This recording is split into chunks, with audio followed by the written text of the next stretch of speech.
As you know, my show allows us to bring anybody in through our special time machine, dead or alive. Today we're going to be time warping 7 people who are considered great creative thinkers. I hope you guys are ready. Our first guest is Sigmund Freud. Let's welcome him. Hello, Sigmund. Such a pleasure to meet you. You've had such an interesting life, full of studying, it seems. I love to learn new things and want to know as much as possible about a variety of subjects. I like to think this is why I've been successful. I've always been quite the student. Yes, you have. I know your parents were extremely proud. I've read that your family tended to cater to you because they knew you were special. I've felt the same way in my life, being the first in my family to pursue a master's degree. It seems we both value education and knowledge. It's a good feeling knowing that your family supports you like that. Did you enjoy your large family? My family was indeed very large, and looking back, I may have been a little more spoiled than the rest. My family was made up of 7 kids, including myself, my dear mother, my father, and my nurse. Seems like a lot compared to my small immediate family. Although it seems like you craved companionship and approval, you did keep a fairly small circle of friends, co-workers, and family. I'm much like you in this sense. You are much more lively and enthusiastic than I am, however. Oh, I've been lonely before. I had a period of time in the 1890s before Wilhelm came into my life that I was very alone. People say I'm very imaginative and ambitious, and they credit that to my success. You've got more knowledge than I could ever dream of having in order to help you to succeed. I'd like to thank you for your time and for all your contributions to the field of psychology. Thank you, Shelby, for having me. Next, we will welcome Mr. E=mc² himself, Albert Einstein. Good evening, Shelby. Tell me about your school history. I've heard you've been both the bad student and the best student. Yes, in my childhood years, I was a horrible student. My teachers thought I was rude. However, when I found my calling in sciences and math, I started doing much better.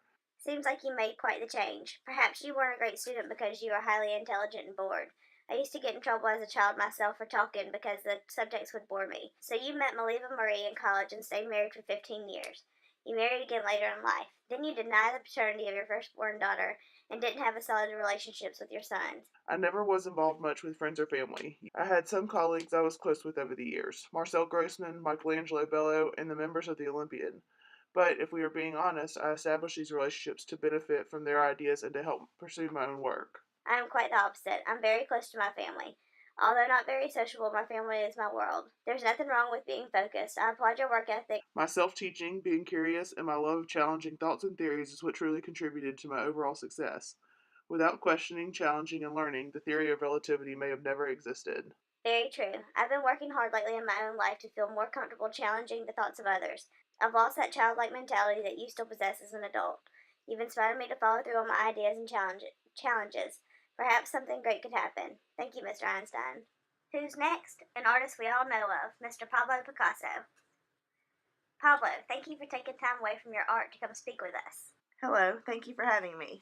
Where do we begin? Let's start with your childhood. I know you started art early from being influenced by your father, who is also an artist. Did this have an effect on your childhood in school? I was once very close to my father, who influenced my interest in art, but as I became more successful, we grew apart. I was different as a child, talented yet alienated. This changed as I grew older. I was a child prodigy. I didn't need school. The teachers were so mediocre. I attended both the Academy of Fine Arts in Madrid and the Academy in Barcelona, thanks to Uncle Salvador and his wealth. All of it was sort of a waste. I learned more from the streets and in art galleries, teaching myself, than I did in school. I could not imagine my life without my school. You mentioned your Uncle Salvador. I understand he was close with your family. Can you tell me about the rest of your family? Sure, you know about my father, the artist. My mother was a very strong woman and mother to myself and my sisters, Lola and Conchita. I've got a term that has been used to describe you. Tragedy addict. From what I understand, you were extremely superstitious, would not acknowledge death, lived a fast, full life, full of new homes, mistresses, lovers, including a couple of marriages, and children. The women in my life were fragile people to begin with. Olga, the ballerina and my first wife, sued me during our divorce, went crazy, and died. My second wife, Jacqueline, shot and killed herself. My mistress, Dora Maar, had a nervous breakdown, and another, Marie, hung herself. Do you see now why I refuse to acknowledge death? Quite a list there, Pablo. It seems like the only reason you had friends or any relationship was for your own convenience. You even estranged your 4 children. There are reports that you ruined many friendships by using people or even sleeping with their wives or lovers, all while being physically abusive to these women that you were involved with. It seemed to be all about you all the time. We have very little in common in the relationship aspect, Mr. Picasso. I'm a very loyal person who values friendships and relationships. To each his own. My work was most important. I did invent Cubism. Maybe I did use those people, but I needed support and they were there to provide it for me. My relentless drive is why I'm successful. I could live in a high society at a young age and live that fast life after what I had been through at such a young as a young adult. I was suicidal when I first came to Paris, so I was not always so egotistical, you know. People looked up to me, saw me as a leader. Now I'm considered cruel and sadistic. I saw it as being focused on my work. Everyone is entitled to their own opinions and judgments. Your artwork is amazing and will live on for an eternity. Although I don't necessarily agree with the lifestyle you lived, I do admire your determination and your work ethic. Thank you, Pablo Picasso. Well, he was mighty different than our first two guests. Up next, we meet famous composer Igor Stravinsky. Igor, an honor to meet you. Thank you for bringing me here. You are unlike a lot of our other guests today in that you weren't considered a prodigy as a child. Although you didn't do too well in school, you preferred to self-teach like the others. Yes, in fact, I was forced into law school by my strict father. Thankfully, he allowed me to study music very well. I started piano lessons at the age of 9 years old, that is. I attended many concerts as a child. I quickly took the arts and made much better student of study time, yeah. I guess my father wanted me to follow in his footsteps, as he both was lawyer and employed by the Imperial Opera House. There's nothing wrong with following in your father's footsteps. I understand as well that you had a nurse, Bertha, who you were very close to, even closer to her than to your mother. Yes, Bertha and I had very strong relationship throughout my childhood. I also took strongly to my uncle Alexander and my dear friend Von Poprotsky. I never had a nurse like any of you did, but I did have my grandmother, who I was closer to than my own mother. She was my support system as a child and played a large role in my life. Relationships are very important to success. I have had several professional relationships with people like myself that I value very much. When I was younger, I met Nikolai Korsakov. Yes, he who took me in as a student. Yep, he helped me supervise my compositions. Yeah, I returned the favor later with my relationship with George Blankenshine. Yes, who was a dancer and choreographer by my acting of his mentor. It seems that you're one of the first guests today that valued a solid relationship. Although you're known to be brutal in legal matters, especially those of money, even small amounts, it seems as if you can be charming enough in any situation to get your way. I've had several describe me in different ways. Some say I'm very controlling. Others even say that I'm like a military leader. I say to them, shut up and go back to work. Perhaps it's true, but I like things to be perfect. Perfect. I've failed many times, and many times I've never let myself down. I admire that trait of not giving up. I'm a lot like you in your controlling aspect.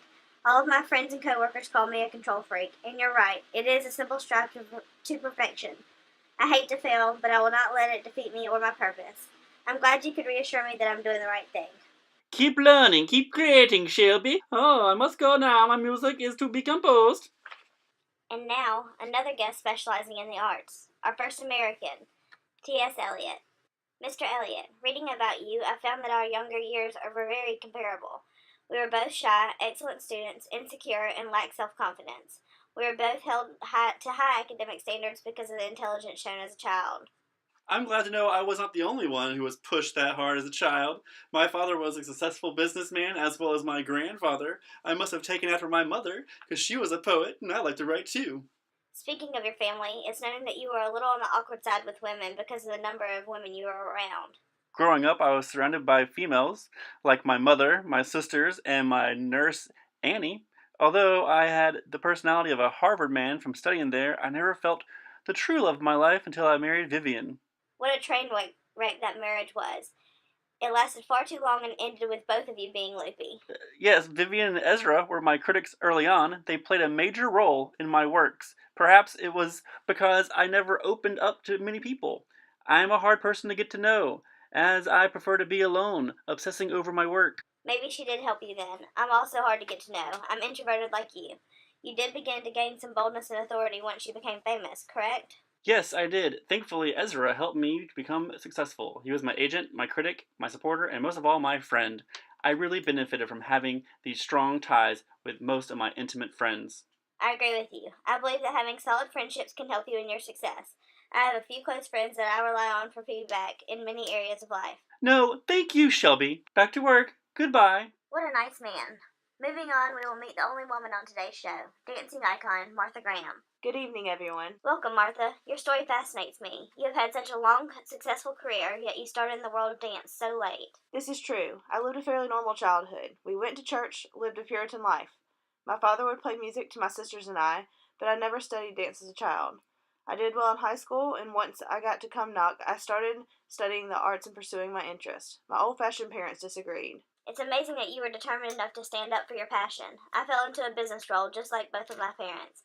They may have been upset if I pursued something not as traditional like an art. So you started at Denishon at what age? I saw St. Denis perform and was immediately influenced. I started at Denishon at age 22. From that point on is history. You did make some history. You may hold the record for most complicated love life, too.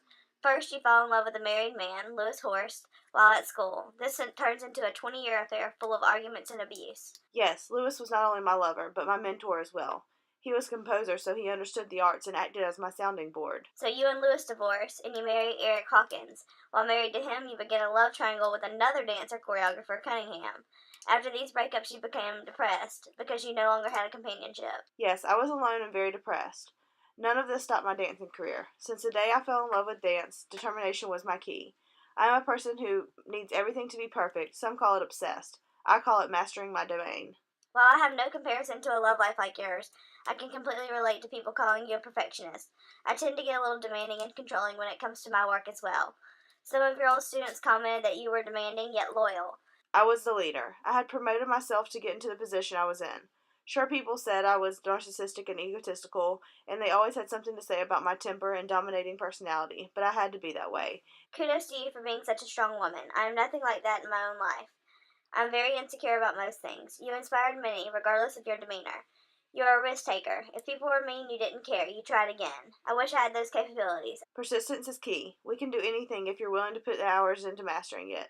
How inspiring. We're learning so much. For our last guest, please allow me to welcome Mahatma Gandhi. Mr. Gandhi, you may be considered the most peaceful yet rebellious man on earth. I have been a peacemaker since a young age.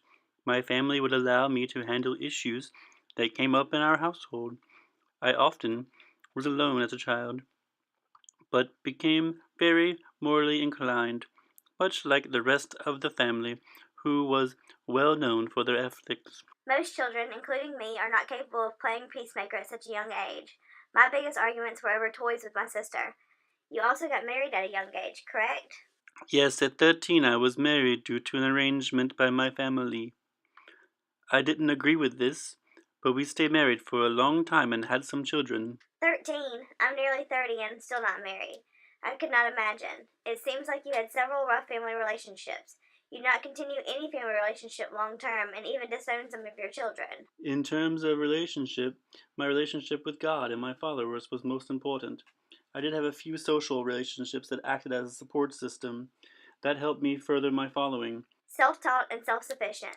You are admirable because you lead by example. You stay fully engaged and focused in your work. And as famous as you are, you still live such a simple life. That would be hard for most people, myself included. Yes, many say I have lived like a poor person because of my homemade clothes. Fame and fortune are not important to me.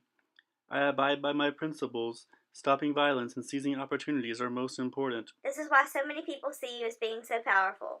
I like to think of myself as focused and organized, but you have made me realize that I have a lot of room to grow to be at your level. You can become very powerful by staying focused. I have been in jail several times because I've been disobedient with the government to make a point. It does not bother me, and I will never be violent. There are other ways to handle these events. Even after these horrible events you have had to encounter, you have never sacrificed your principles. I am an ethical person and have values I believe in. I could not, however, fast or stay as committed as you during those times of trying events. You are a world icon, and I could only hope to impact a handful of lives as you have millions. Thank you for gracing us with your presence. Well, that's the end of the show. I hope you guys enjoyed getting to know these great thinkers. Learn something new every day, challenge others, and stand up for your passions. Have a great evening.